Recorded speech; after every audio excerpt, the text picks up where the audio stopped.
کہ کہتے ہیں کہ وہ بادشاہ تھا نا، وہ محمود و ایاز کی بات آپ نے سنی، محمود بادشاہ تھا، ایاز جو تھا اس کو غلام تھا. جی تو محمود جو تھا اس نے ایک دن اپنی بادشاہی میں دربار میں کہا، جیسے ہوتا ہے نا بادشاہوں کے بھی دن ہوتے ہیں کہ جس دن وہ بادشاہ بنے، یا مثلا کو دن ہوتا قومی، تو اس نے کہا جو چاہو آج میں عطا کرنے کے لیے تیار ہوں. تو کسی وزیر نے کہا جی فلاں علاقے میں مجھے جاگیر چاہیے، کسی نے کوئی مشیر نے کچھ مانگ لیا، کسی کچھ نے مانگ لیا، تو وہ دیتا گیا. اب اس نے اپنے غلام ایاز سے بھی جو ساتھ کھڑا تھا تم بھی مانگو اس سے کہا تم بھی کچھ مانگو. تو اس نے کہا میں آپ سے آپ ہی کو مانگتا ہوں، اللہ. تو مجھے کچھ نہیں چاہیے، مجھے صرف آپ ہی چاہیے، آپ کی محبت ہی میرے لیے کافی ہے. تو اس نے کہا، بادشاہ نے درباریوں سے مخاطب ہو کر، تم نے جو کچھ مانگا تو بہرحال اپنی حیثیت کے مطابق کسی نے کوئی چند ایکڑ زمین مانگ لی، کسی نے کوئی نوکری مانگ لی، کسی نے کچھ مانگ لیا. تو اس نے گویا کہ کچھ بھی نہیں مانگا، گویا کہ سب کچھ مانگ لیا.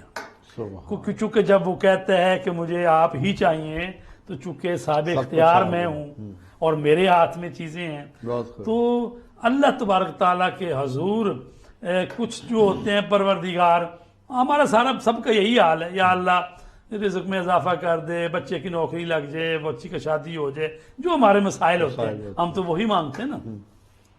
تو ہم جو مانگ رہے ہوتے ہیں حقیقت میں وہ جو اللہ کے ہاتھ میں ہے نا، ہمیں وہ اللہ کی ذات سے محبت نہیں ہوتی، اللہ کے جو ہاتھ میں ہے نا، جو اللہ کی صفات ہیں جو اللہ کے ہاتھ میں ہیں، جو رزق اور روزی اور یہ چیزیں یا نعمتیں، ہماری نظر ان نعمتوں کی طرف سے، اور یہ ہستیاں جو ہیں نا یہ اس سے بھی آگے گزر گئی ہوتی ہیں، یہ ان جو نعمتیں ان کی بات بھی نہیں کرتی.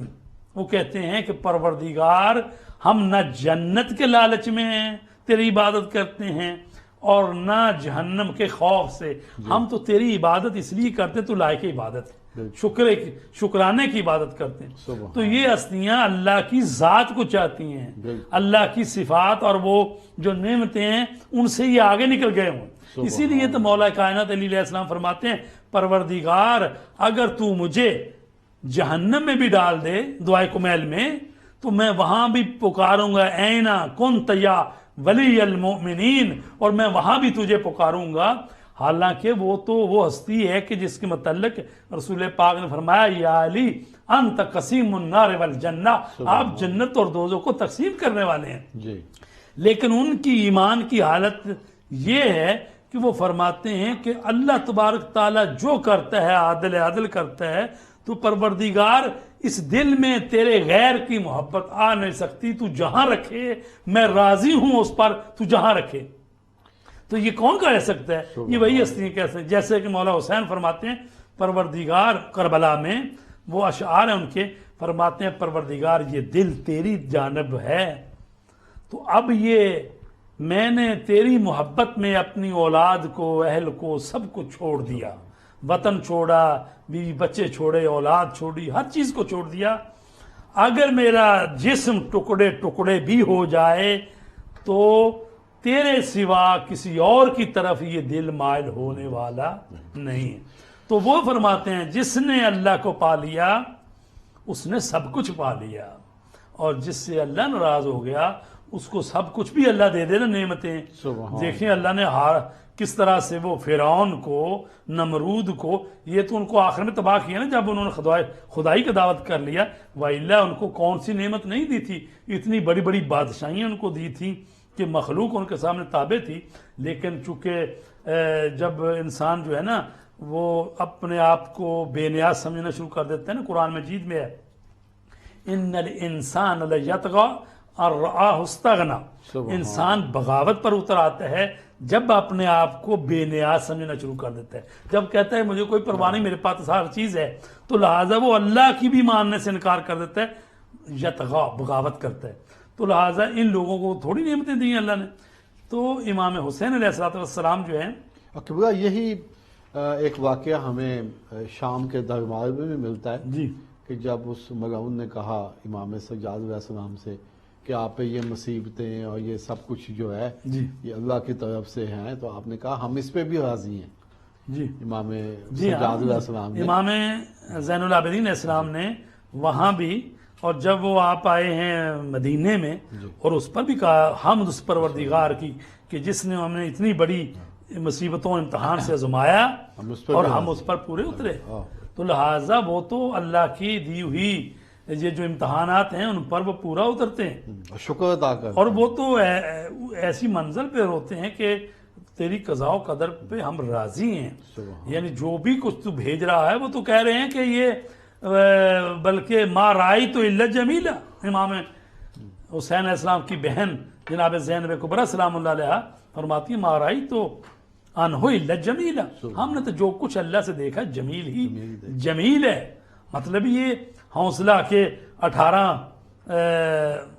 شہداء بنی ہاشم کے، بی بی کے 2 اپنے فرزند، اس کے بعد شکر اور ادا کر. 6 بھائی، اللہ تو یہ سب ایک ہی دن میں اور چند گھنٹوں کے اندر اندر ہر چیز قربان کر کے پھر بھی کہنا امام حسین علیہ السلام کی لاش اقدس پر کھڑے ہو کر اور اپنے ہاتھوں سے ان کو اٹھا کے اللہم تقبل منا ھذا القربان، یعنی اے آل محمد سے پروردگار اس قربانی کو قبول فرما. اور بعض روایتوں میں تو کہا گیا ھذا القربان القلیل، جی یعنی سب سے بڑی کائنات میں قربانی امام حسین کی ہے، لیکن بہن وہ کہہ رہی ہیں اللہ کی عظمت اور جلالت کے سامنے اے پروردگار اس قلیل قربانی کو قبول فرما. سبحان. تو لہٰذا یہ انسان تصور بھی نہیں کر سکتا معرفت کے جس درجے پر یہ ہستیاں ہیں. اور اسی لیے تو امام خمینی کہتے ہیں کہ حضرت علی علیہ السلام کا تکبیرت الاحرام کہنا نماز میں اللہ اکبر کہنا کائنات کی باتوں سے افضل ہے. اللہ. اسی طرح فرما رہے ہیں جس طرح رسول کریم صلی اللہ علیہ وسلم نے فرمایا کہ علی کی ایک ضربت کائنات کی عبادتوں سے افضل ہے. تو امام خمینی کہتے ہیں کہ علی کی تو ایک تکبیر جو ہے اللہ اکبر کہنا تو یہ سب پر بھاری ہے. تو یہ معرفت کی اس درجے پر فائز ہے. کہ بھئی اگر تھوڑا سا ہم جی. یہ قربانی کے ٹھیک ہے. مسئلے پہ بھی بات کر لیں کیونکہ وہ ایام نزدیک ہیں، تو اس کے لیے سب سے پہلے قربانی دیتے وقت جو دعا پڑھی سب جاتی سے ہے پہلے تو یہ ہے نا کہ یہ مستحب عمل ہے. جی میں اس کو ریلیٹڈ کر دوں ٹھیک. کہ بچوں کے دعا اور وظائف کا ہمارا پروگرام ہے. جی. تو یہ ہے کہ جب قربانی کا جانور ذبح کیا جاتا ہے تو اس وقت بھی مستحب ہے یہ دعا پڑھی جائے. جی ویسے تو قربانی کرتے وقت بسم اللہ اللہ اکبر پڑھتے ہیں نا، جی تو پڑھا جاتا ہے بسم اللہ واللہ اکبر وجہت وجہی للذی فطر السماوات والارض حنیفا مسلما وما انا من المشرکین سبحان. ان صلاتی ونسکی ومحیای ومماتی للہ رب العالمین لا شریک لہ وبذالک امرت وانا اول المسلمین. اور یہ قرآن کی آیتیں ہیں جو دی گئی ہیں.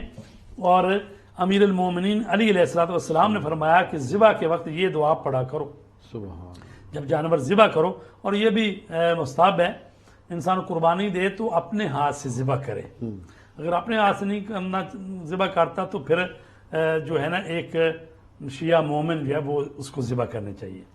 پھر اگر وہ بھی نہیں ملتا تو پھر آگے کوئی بھی مسلمان ذبح کر سکتا ہے. تو ذبح سے پہلے اس کے ہاتھ پہ ہاتھ رکھ کے ہاں جی، وہ جب وہ چھری پھیرتے ہیں تو وہ چھری پہ ہاتھ رکھ دیتا ہے، وہ بھی نیت کر لیتا ہے. اور وہ بسم اللہ اللہ اکبر کہہ کے جب وہ ذبح کرتا ہے تو وہ نیت کرتا ہے کہ یہ کس کی طرف سے قربانی ہے. تو بسم اللہ و اللہ اکبر شروع اللہ کے نام سے، اور اللہ بزرگ تر ہے. اور وجہت وجہی للذی، اور میں نے اپنا چہرہ اپنا منہ اس طرف کر لیا کہ جو اس کی طرف جو کہ زمین و آسمان کا خالق ہے. حنیفاً مسلماً، اور میں حق گراہ ہوں اور مسلمان ہوں، تسلیم ہوں، اور میں مشرکین میں سے نہیں ہوں. اب دیکھیں وہ ذبح کرتے وقت بھی یہ پڑھنا ہے کہ میں مشرکین میں سے نہیں ہوں. سبحان. ان صلاتی، بے شک میری نماز، و نسکی و محیای، میری عبادت، میرا طریقہ، میری زندگی، و مماتی، میری موت، للہ رب العالمین. سبحان. یار میرا جینا، میرا اٹھنا، میرا بیٹھنا، میرا طریقہ، میرا نماز، سب کچھ اللہ کے لیے ہے. یہ دعا ذبح کے وقت جی ذبح کے وقت رب العالمین جو عالمین کا رب ہے لا شریک لہو اس کا کوئی شریک نہیں وبذالک امرت